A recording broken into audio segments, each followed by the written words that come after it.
नमस्कार, बहुत स्वागत है आप सभी का। मैं हूं आपके साथ में अमनदीप। नमस्कार, मैं हूं आपके साथ विकास ब्रजेश सक्सेना। नोएडा के इंजीनियर युवराज मेहता की दर्दनाक मौत के मामले में एसआईटी की जांच लगातार जारी है।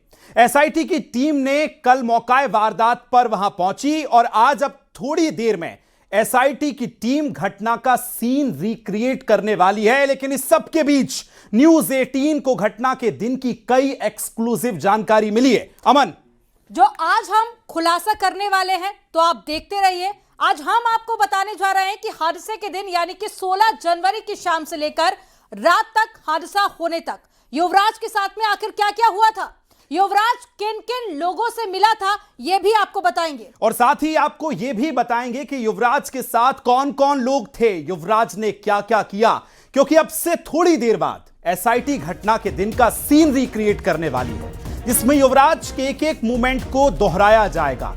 ठीक उसी तरह हम भी उससे पहले मूवमेंट की जानकारी आज आपके साथ साझा करने वाले हैं। यानी कि सीन रिक्रिएट हो उससे पहले ही न्यूज 18 यूपी आपको सबसे पहले जानकारी पहुंचाएगा, एक्सक्लूसिव जानकारी, सटीक जानकारी कि उस दिन युवराज के साथ में क्या क्या हुआ था। कई घंटों का जो सीन रिक्रिएट करने के लिए पुलिस पहुंची है, लेकिन उससे पहले ही आपको न्यूज 18 पर जानकारी मिल जाएगी। एक एक हादसे की तस्वीर भी आपको दिखाएंगे और आपको बताएंगे कि युवराज के साथ में उस दिन क्या क्या हुआ था, कितने बजे यह हादसा हुआ था और उस वक्त मौके पर क्या हुआ था, क्योंकि चश्मदीदों की तरफ से कई आरोप प्रशासन पर लगाए गए। वहीं युवराज के पिता की तरफ से भी जो स्टेटमेंट दिया गया उसको लेकर भी लोगों में गुस्सा है। लेकिन अब आगे क्या होगा, सीन रिक्रिएट में आखिर क्या बड़े खुलासे होने वाले हैं, वो न्यूज 18 पर आप पहले ही जान जाएंगे, क्योंकि न्यूज 18 के पास उस दिन के तमाम वो एक्सक्लूसिव वीडियोस मौजूद हैं जो युवराज की हर एक लोकेशंस को हम दिखाने वाले हैं कि वो कहां था, कैसे ये पूरा हादसा हुआ। और न्यूज 18 के पास में वो तमाम दस्तावेज और वीडियोस हैं जो युवराज के एक एक मूवमेंट को बता रहे हैं। न्यूज 18 उन 5 घंटों की एक एक मूवमेंट की जानकारी आपको बताने जा रहा है, वो खुलासा करने जा रहा है। सबसे पहला खुलासा आपको बताते हैं, 16 जनवरी का दिन शुक्रवार का दिन था। जब युवराज वहां पर पहुंचे थे अपनी कंपनी से, डैन हेम्प्टी कंपनी में काम करता था युवराज, जिसका दफ्तर गुड़गांव में था। और शुक्रवार होने की वजह से दफ्तर ने पार्टी प्लान की थी और गुड़गांव सेक्टर 43 में जो पार्टी हुई थी वो भी आपको बताते हैं। मैनहट्टन वॉल और रेस्टोरेंट में अमनदीप, दरअसल ये पूरी पार्टी को आयोजित किया गया था और दफ्तर का कामकाज निपटा कर युवराज ठीक शाम को 6:58 पर इस बार में पहुंचा था। ये वो तस्वीरें आप एक्सक्लूसिव देख रहे हैं अपनी टेलीविजन स्क्रीन पर। कहां देखिए, जो लाल गोला आपको नजर आ रहा होगा, युवराज मेहता वहां आपको बैठा नजर आ रहा है। दफ्तर में कुल 49 लोग इस शामिल होने वाले थे। इस बार में बैठने का इंतजाम कुछ इस तरीके से किया गया था कि टेबल नंबर 17 और 18 और 19 को एक साथ मिलाकर व्यवस्था बनाई गई थी। अमन, न्यूज 18 के पास में बार में चल रही उस पार्टी के सीसीटीवी वीडियो भी है और वीडियो में आप देख सकते हैं कि सफेद शर्ट वाले शख्स के बगल में बैठा लड़का युवराज मेहता है। जानकारी के मुताबिक युवराज 7 बजने में 2 मिनट पहले ही वहां पर पहुंचा था, लेकिन पार्टी 7:15 बजे करीब शुरू हुई थी। और बिल्कुल ये जो तस्वीरें आप देख रहे हैं, जो समय हम बता रहे हैं उस समय की एक्सक्लूसिव तस्वीरें आप देख रहे हैं। शर्ट का कलर हम बता रहे हैं। युवराज मेहता आपको इस तस्वीरों में नजर आ रहा होगा, लिफ्ट में जाते वक्त, लिफ्ट से निकलते समय, और इसी के कुछ देर बाद वो हादसे का शिकार होने वाला था, उसको नहीं पता था। ये भी आपको बताते हैं कि तकरीबन पार्टी 7:15 बजे के करीब शुरू हुई। जैसा हर पार्टी में होता है, ठीक उसी तरह पार्टी में खाना पीना चल रहा था, सब कुछ सामान्य था। रात 9:44 तक पार्टी चली और उसके बाद युवराज वहां से निकल गया और युवराज अपनी ग्रैंड विटारा से वहां पर पहुंचा था।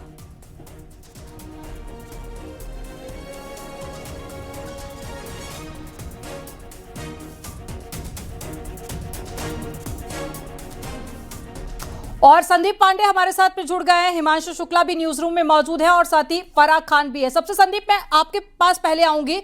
आखिर क्या बड़े खुलासे हुए हैं हादसा होने से ठीक पहले उन घंटों में? आखिर क्या क्या हुआ था? देखिए, युवराज की जो मौत हुई है, जिस तरीके से दर्दनाक मौत हुई, उससे पूरा समाज गमगीन है। लेकिन शासन इस पूरे मसले पर बेहद गंभीर है। एसआईटी जांच कर रही है। एसआईटी की जांच का आज तीसरा दिन है। एसआईटी गुड़गांव से लेकर नोएडा तक हर वो पहलू 16 तारीख का जुटा रही है। पूरा जो युवराज का उस दिन का जो शेड्यूल है उसको पूरी तरीके से मॉनिटर किया और हर पहलू के साक्ष्य जुटाए। जो न्यूज 18 के पास साक्ष्य आए हैं उनमें ये दर्शाया गया, जो वीडियो चल रहे हैं दर्शक देख रहे हैं, उनमें साफ दिख रहा है कि युवराज ऑफिस की तरफ से जो पार्टी थी दोस्तों के साथ, वो ऑफिस से निकल के एक बार में गए, वहां पार्टी दोस्तों के साथ अटेंड की, काफी देर तक वहां दोस्तों के साथ अपने बातचीत की और पार्टी एंजॉय करने के बाद वो अपनी कार से निकले। जो जिस समय हादसा हुआ है उससे 5 घंटे के पहले पूरा जो है शेड्यूल एसआईटी के पास पहुंच गया है कि क्या हुआ था। 9:44 पर वहां से निकले हैं युवराज बाहर से। इसके बाद युवराज अपनी गाड़ी को ड्राइव करते हुए 11 बजे महामाया पुल दिल्ली से परी चौक की तरफ चले। इसके बाद 11:08 पर सफीपुर चौराहे से सेक्टर 76 मेट्रो स्टेशन की तरफ गए। इसके बाद एसआईटी इसके आगे तफ्तीश करती हुई सीसीटीवी खंगालते हुए पाया कि 11:12 पर सेक्टर 76 मेट्रो स्टेशन पर थे। इसके साथ ही उनकी गाड़ी 12:25 पर सेक्टर 100 प्रतीक बिल्डिंग के पास था। इसके साथ ही 11:26 पर सेक्टर 105 लोटस ब्लू बर्ड के पास ये कार दिखाई गई। इसके बाद जो है युवराज अपना जहां उनका रेजिडेंस था उस रोड पे गए और वहां पर ये दुर्घटना का शिकार हो गए। इसके साथ ही जिस तरीके से एसआईटी जांच करे उसको 5 दिन में ये रिपोर्ट शासन को सौंपनी है और शासन ने इसकी बारीकी से जांच करने के निर्देश दिए। आज घटना स्थल पर भी टेक्निकल एक्सपर्ट की टीम पहुंची थी, जो घटना स्थल था वहां पे रिएक्शन किया और एसआईटी। ठीक है संदीप, लौटेंगे आपके पास। तो देखिए, संदीप ने उस 5 घंटे पहले क्या क्या किया युवराज ने, ये सब कुछ बताया। लेकिन अब तक युवराज उस घर के ठीक पहले जो नाला था वहां तक पहुंच चुका था। अब क्या होने वाला था ये सहयोगी हिमांशु से जानेंगे। 5 घंटे में अमन क्या क्या हुआ ये संदीप ने बताया। बिल्कुल, हिमांशु भी हमारे साथ में जुड़े हुए हैं। हिमांशु डे 1 से ही पूरी खबर को ग्राउंड जीरो से कवर कर रहे हैं। और हिमांशु, हमने वो लापरवाही भी देखी, वो लोगों का गुस्सा भी देखा, उसके बाद में वो तस्वीरें भी देखी जो वाकई में कई सारे सवाल खड़े करती है। अब जब हादसा हुआ था उसके बाद में आखिर क्या हुआ? बिल्कुल, देखिए आपको बता दें कि हादसे के पहले की तस्वीरें बता दी गई हैं। जिस तरीके से सीसीटीवी सामने आए हैं और हादसे के 5 घंटे पहले की तस्वीरें न्यूज़ 18 ने एक्सक्लूसिव अपने दर्शकों को दिखाई है। उसमें स्पष्ट है कि एक पार्टी में चूंकि जो युवराज है वो डन हम्पी कंपनी में था, डेटा इंजीनियर था और ऑफिस की पार्टी करने के बाद तमाम जगहों से यानी सेक्टर 76, सफ़ीपुर 105, सेक्टर 100 तमाम जगहों से होते हुए अपने घर पहुँच रहा था। और इस दौरान हादसा होता है। जो 90 डिग्री एंगल है वहाँ पर ये दुर्घटनाग्रस्त होते हैं। गाड़ी जो है वो तालाब नुमा स्पेस में के गिर जाती है, जो अंडर कंस्ट्रक्शन साइट है। लेकिन उसके बाद लोगों का गुस्सा फूटा और लगातार अथॉरिटीज़ पर गुस्सा उठाया गया। इसके अलावा जो डिस्ट्रिक्ट एडमिनिस्ट्रेशन है, पुलिस की, आखिर जो तमाम इंस्टीट्यूशंस हैं ये क्या कर रहे थे मौके पे, क्यों वो 2 घंटे तक अपने पिता से लगातार कॉन्वर्सेशन में था, बातचीत की जा रही थी और पिता से लगातार उसके हौसला अफजाई भी कर रहे थे। और यह भी कहा जा रहा था कि आखिर क्यों बचाया नहीं जा सका और 2 घंटे तक एनडीआरएफ, एसडीआरएफ, पुलिस विभाग, फायर विभाग, ये सब विभाग कर क्या रहे थे। इन तमाम तरीके के गुस्से उठाए गए, सवाल उठाए गए और लोगों में काफ़ी रोष और गुस्सा देखने को मिला है। साफ तौर पे ग्राउंड पर जो लोग थे उनका कहना था, चूंकि पत्राचार हुए, इसमें सांसद और एमएलए के पत्र सामने आए और मेंटेनेंस के लिए, ड्रेन कवर करने के लिए, लाइटिंग के लिए, इन तमाम मुद्दों को लेकर सांसद की तरफ से पत्र लिखे गए। जो सोसाइटी वासी हैं, क्योंकि जिस जगह पर यह घटना हुई है वहाँ से महज 500 मीटर की दूरी पर युवराज का घर है, टाटा यूरेका सोसाइटी है। लेकिन वहाँ घटना होने के बाद तमाम विभागों पर सवाल उठाए गए हैं। लिहाजा जाहिर तौर पे जिस तरीके से सीसीटीवी निकल के आया है और सीसीटीवी में साफ तौर पे दिखाई दे रहा है कि एक पार्टी से युवराज अपने जो कलीग्स हैं उनकी पार्टी से होकर वो घर पहुंच रहा था और तमाम जो फुटेजेस हैं वो भी अब धीरे धीरे करके एक सामने आ रही, क्योंकि एसआईटी सीन रिक्रिएट कर रही है। लिहाजा एसआईटी उन तमाम जगहों पर जाएगी और सीन रिक्रिएट करेगी। और चूंकि वो 5 घंटे बहुत महत्वपूर्ण है, घटना से 5 घंटे पहले क्या क्या हुआ है इसको एसआईटी सीन रिक्रिएट करेगी। जी ठीक है हिमांशु, लौटेंगे आपके पास में। लेकिन अब आपको बताते हैं कि युवराज गुड़गांव के सेक्टर 43 के बाहर निकलने के बाद में युवराज की गाड़ी ठीक रात को 11 बजे नोएडा के महामाया फ्लाईओवर के पास में स्पॉट की गई थी, जो कि परी चौक की एक तरफ यानी कि नोएडा के सेक्टर 150 की तरफ जाती दिखाई दी है। हालांकि थोड़ी ही देर बाद यानी 11:08 पर यह गाड़ी सफीपुर चौराहे से सेक्टर 76 मेट्रो की तरफ जाती दिख रही है। ये अब देखिए ग्राफिक्स के जरिए हम पूरा जो सीन है वो आपको समझाने वाले हैं। इससे ठीक 4 मिनट बाद यानी अब वक्त है रात के 11:12 का, जब सेक्टर 76 के मेट्रो स्टेशन के पास युवराज की ग्रैंड विटारा कार दिखाई देती है। और फिर 13 मिनट बाद यानी कि रात 11:25 पर सेक्टर 100 के प्रतीक ईडीफी और साथ ही 11:26 पर सेक्टर 100 के ही लोटस बुलीवर्ड के सामने दिखाई दी थी। और इसके बाद ही कुछ देर बाद युवराज की गाड़ी हादसे का शिकार हो जाती है। और हादसे के बाद जो कुछ भी हुआ उसे किसी भी तरह से जस्टिफाई नहीं किया जा सकता। युवराज करीब 2 घंटे तक उसको बचाने की गुहार लगाता रहा, लेकिन उसे बचाया नहीं जा सका। सिस्टम की लापरवाही से सबकी आंखों के सामने युवराज मौत के आगोश में चला गया। और चलिए अब आपको ये ग्राफिक्स के जरिए, मैप के जरिए समझाते हैं कि कैसे गाड़ी आगे बढ़ती है, कहां कहां पर स्पॉट की गई और उसके बाद में कैसे और कहां पर यह हादसा हुआ था, ये विकास बताएंगे। बिल्कुल, देखिए आप समय अभी देखेंगे तो 9:44 का समय हो रहा है और गुड़गांव के सेक्टर 44 यानी यहां से इसकी गाड़ी, युवराज की गाड़ी चलना शुरू होती है। अब इस रास्ते से जहां जहां ये देखिए आप लाइन बढ़ रही है, यानी रात 11 बजे नोएडा के महामाया फ्लाईओवर तक युवराज पहुंच चुका है। अमन, हाँ बिल्कुल, और देखिए यहां पर गाड़ी स्पॉट की गई थी, ये महामाया फ्लाईओवर है। फिर यहां से गाड़ी देखिए आगे बढ़ती है और 11:08 पर सफीपुर चौराहे पर यानी ये सेक्टर 76 है नोएडा का, जहां पर ये गाड़ी को स्पॉट किया गया। चलिए और आगे बढ़ते हैं। जैसे जैसे अब गाड़ी आगे बढ़ेगी, देखिए अब समय हो गया है 11:12 का, यानी सेक्टर 76 मेट्रो स्टेशन के पास युवराज पहुंच चुका है। यही सीन अब से कुछ देर बाद एसआईटी रिक्रिएट करने वाली है, जो एक्सक्लूसिव हम आपको दिखा रहे हैं। अमन, हाँ, और बिल्कुल देखिए 11:25 सेक्टर 100 का प्रतीक ईडीफी के पास में ये गाड़ी पहुंच चुकी है। ये लोकेशन, इसके सीसीटीवी फुटेज भी सामने आए हैं, लेकिन हम आपको मैप के जरिए बताते हैं कि कैसे गाड़ी आगे बढ़ रही है। और ये सेक्टर 100 का ही लोटस बुलीवर्ड्स के पास में 11:26 पर गाड़ी को स्पॉट किया गया।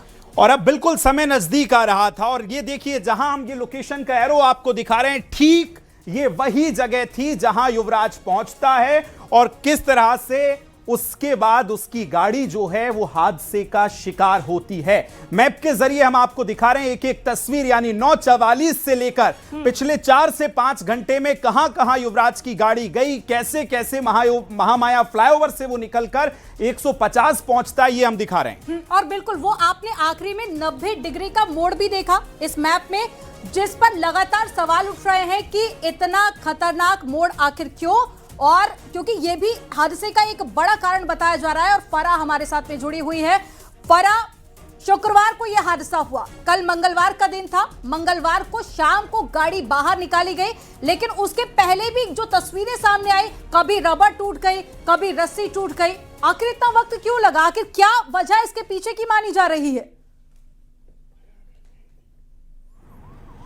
देखिए बिल्कुल अमन, जिस तरीके से गाड़ी निकालने में जो वक्त लगा, अगर हम यही सवाल तब पूछें कि एक जान बचाने में भी इसी तरीके का जो है वो वक्त लगा, क्योंकि अगर देखा जाए तो वहाँ पर सारी टीम जो है वो मौजूद थी।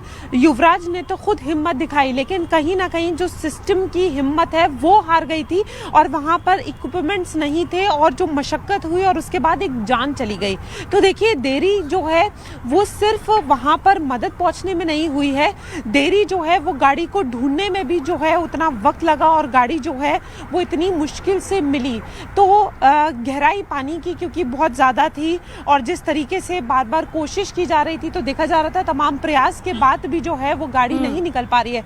कभी रोप टूट जा रही है तो कभी, क्योंकि उस तरीके से इक्विपमेंट्स नहीं थे। तो ये अपने आप में एक बड़ा जो सवाल है वो खड़ा कर रहे हैं कि ना तो मदद पहुंच पाई और जिस तरीके से जो है वो गाड़ी को निकालने में भी इतनी इतनी सारी प्रॉब्लम्स आई। तो यहाँ पर जो सिस्टम का एक फेलियर तो देखा जा रहा है, दूसरी तरफ ये देखा जा रहा है कि अगर सही वक्त पर सही इक्विपमेंट्स होते, सही हेल्प पहुँचती तो आज एक जो जान है वो बचाई जा सकती थी। और जिस तरीके से एसआईटी भी लगातार जो है वो 3 दिन से जो है 3 दिन हो गए इन्वेस्टिगेशन को, 5 दिन में रिपोर्ट देनी है। और लेकिन फरा यहाँ पर संसाधन का हवाला नहीं दिया जा सकता। नोएडा एक ऐसी सिटी है जिसे हाईटेक सिटी यहाँ पर कहा जाता है।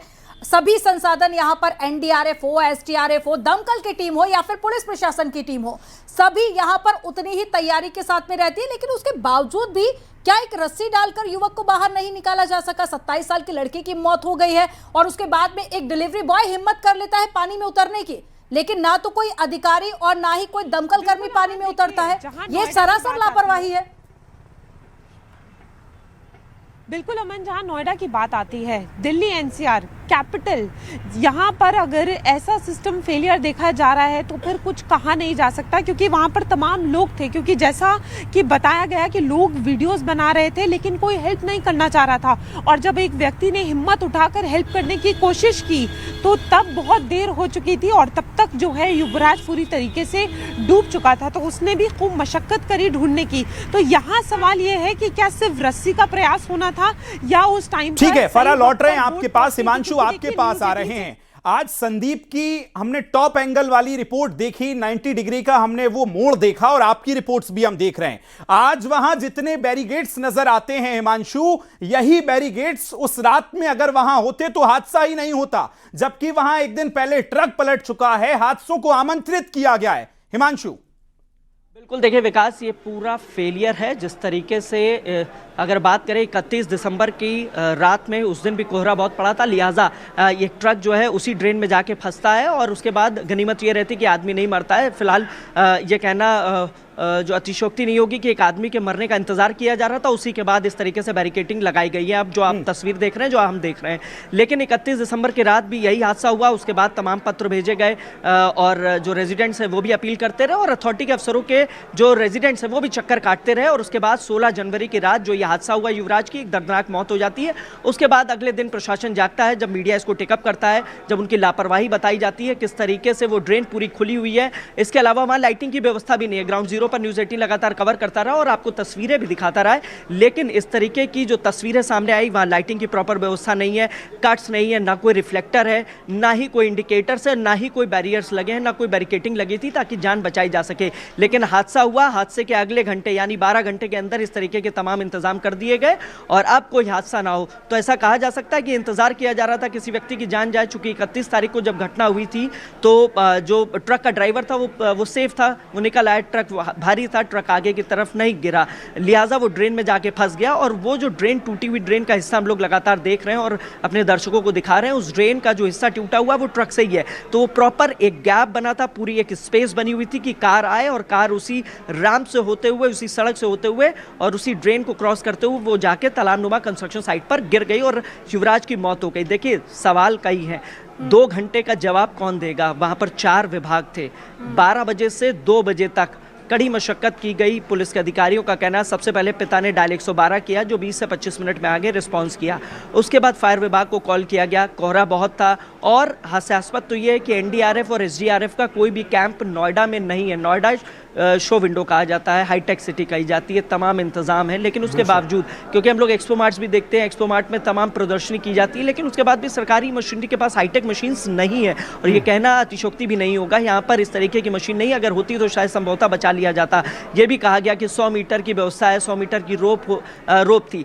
जब गाड़ी निकाली गई तो वो करीब 30 से 40 मीटर के आसपास से निकाली गई है और जो जो गड्ढा था वो भी ऐसे ही था, 30 फीट से 40 फीट के आसपास। लेकिन क्या 40 मीटर की रोप भी नहीं थी कि उसको फेंका जा सके और युवराज को खींचकर बाहर निकाला जा सके? ये तमाम बड़े सवाल है। वहाँ एक विभाग नहीं था, पुलिस विभाग था, फायर विभाग था, एनडीआरएफ थी, एसडीआरएफ थी, लेकिन युवराज डूब चुका था और इसका सवाल देना पड़ेगा एसआईटी को। हालांकि जिस तरीके की अब तस्वीरें आई हैं, एसआईटी सीन रिक्रिएट कर रही है और न्यूज़ 18 ने उससे पहले सीन रिक्रिएट करके पूरी तरीके से बताया कि युवराज ने कहां पार्टी की थी और किन किन लोगों के साथ था और किस रूट से वो होते हुए 105 पहुंचा। एक बात और सामने आई है कि पानी कई दिनों से यहाँ पर भरा हुआ था, इसको लेकर भी शिकायत की गई थी कि पानी को निकाला जाए वरना कोई हादसा हो सकता है, लेकिन इस तरफ किसी ने ध्यान नहीं दिया गया।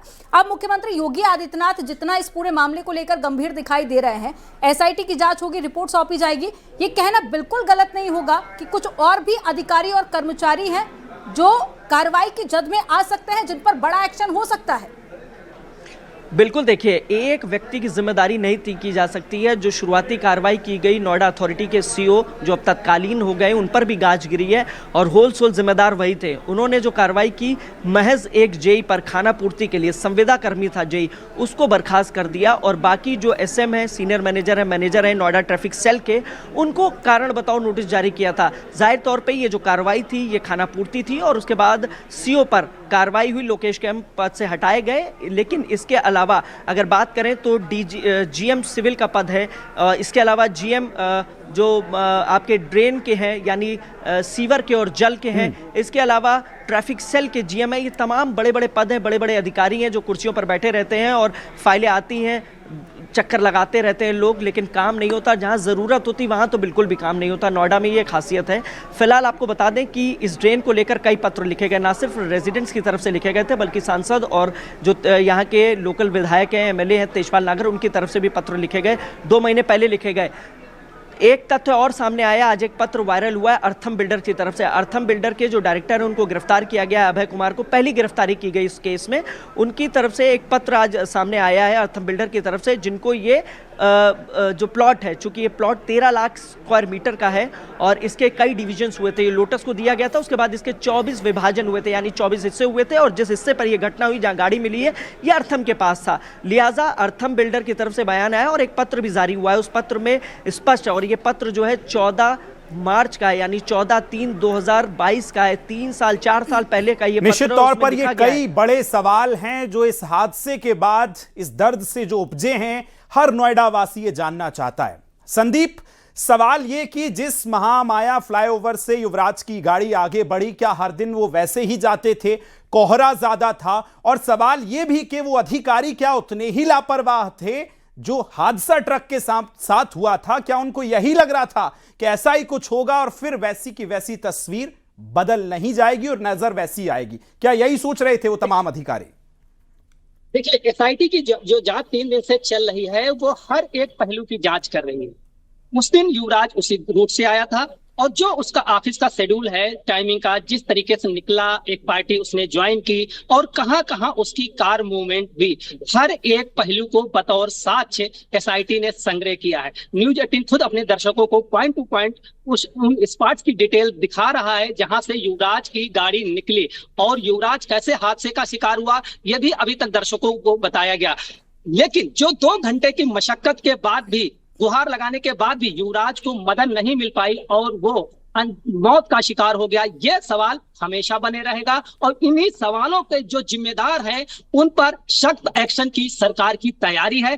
इसी वजह से तत्कालिक तौर पे जहां पर नोएडा के सीईओ को हटा दिया गया है, वही और इसके पीछे कौन से कर्मचारी और कौन से विंग जिम्मेदार हैं, इसको भी सरकार इस रिपोर्ट के जरिए उन पर भी एक्शन लेगी और सख्त एक्शन होगा, क्योंकि इस पूरे प्रकरण पे खुद मुख्यमंत्री नजर रख रहे हैं। इसीलिए एसआईटी जांच बिना किसी देरी के उस पर बैठा दी गई है। उसमें एक्सपर्ट शामिल है, वरिष्ठ पुलिस अधिकारी इस पूरे प्रकरण की जांच कर रहे हैं। और यहाँ तक कि जो युवराज के पिता हैं वो इस जांच से अभी तक हुई कार्रवाई से संतुष्ट है। तो जाहिर तौर पर युवराज के परिजनों को सरकार पर भरोसा है और मुख्यमंत्री जब खुद इस प्रकरण पे नजर रखे हुए, एक युवक की जान कितने मायने रखती है कि मुख्यमंत्री ने खुद उस मसले को संज्ञान में लिया। आप सभी इस पूरे मामले को लेकर, घटना को लेकर नजर बनाए रखिएगा। जानकारी देने के लिए बहुत शुक्रिया।